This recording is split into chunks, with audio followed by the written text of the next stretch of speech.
Hi everybody, today I want to cover the topic of the digital nomad visas that are available for remote workers in Europe. I'm gonna go through a few of the main ones and give my opinion on each and see what's the best option in my opinion. Okay, let's start off saying that of course after the pandemic a lot of people started working remotely, so a lot more people can travel, can work part of the year in another country. So a lot of then countries across the world have started introducing this digital nomad visas to attract this kind of people and generate some income for the countries. So let's see what are those available in Europe. From this very good article of the Euronews.com website. So Croatia has a good program in my opinion. The income requirement is €2,300 a month. It's a 1-year resident permit and is open to people in basically in the communication technology sector. The good thing about this scheme is that it's not subject to income tax in Croatia, so you only pay tax where your company is located. If you are either an employee or a freelancer with your own company. So this scheme is quite good. The income requirement is average, and it's a good option in my opinion. Czech Republic has not really a digital nomad scheme, but it's basically a visa where you need to have ties with a company in the Czech Republic. The income requirement is actually not that bad because it's only €5,000 in your bank accounts. I don't really consider that a digital nomad scheme per se. So could be of interest to some people. I don't think it's going to be very popular though. Estonia very known for the residence for companies, has introduced this digital visa where the income requirement is quite high, €3,500. You can stay for a year, I think, and it's there's no tax benefit here because if you stay more than half a year, you'll have to pay taxes in Estonia, although taxes in Estonia are quite low, so it could be actually not a bad thing.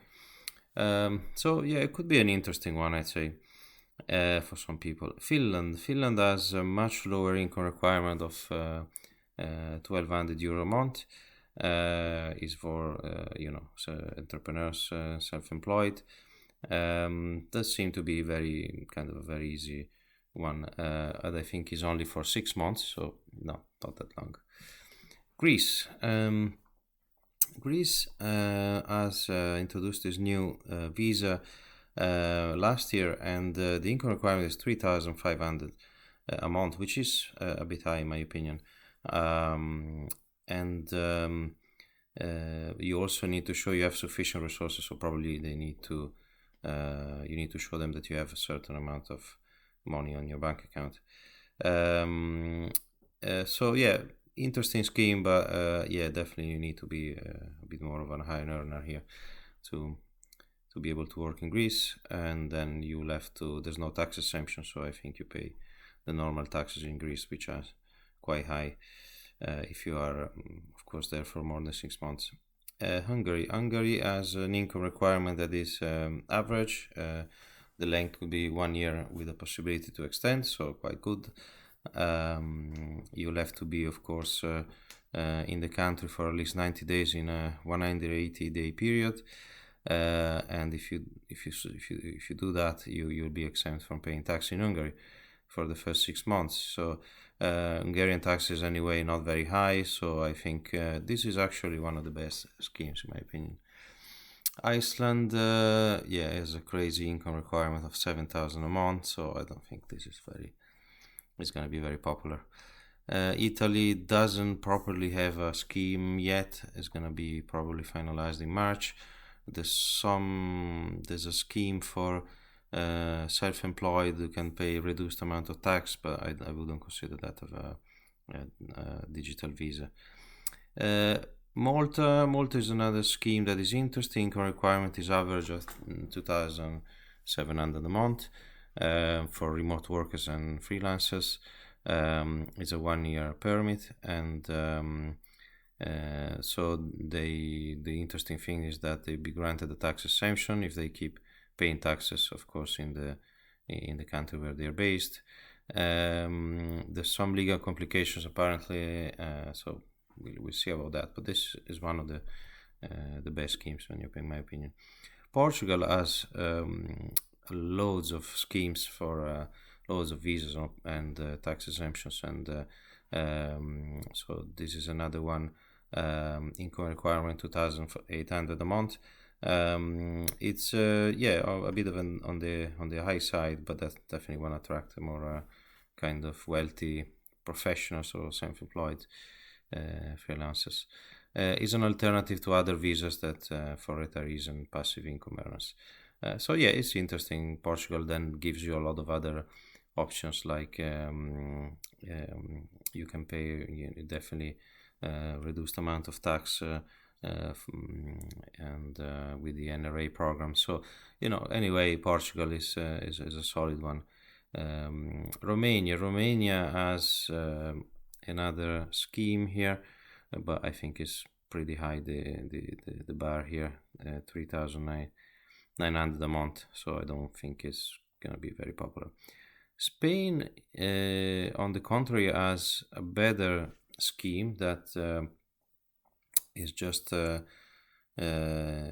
be finalized in early 2023.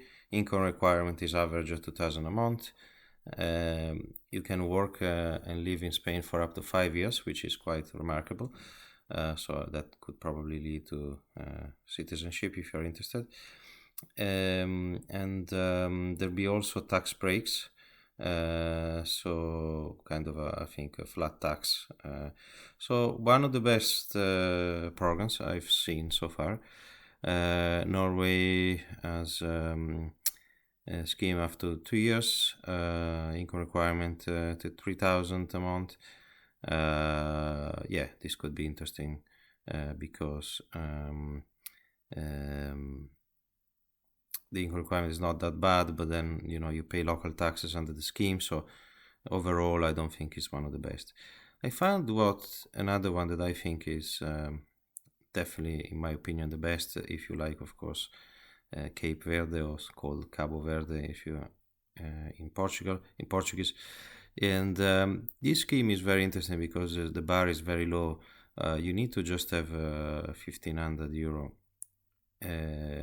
bank balance on your bank account. So as long as it's that amount of money, you don't have to show any proof of income or stuff. So I think it's really, really easy.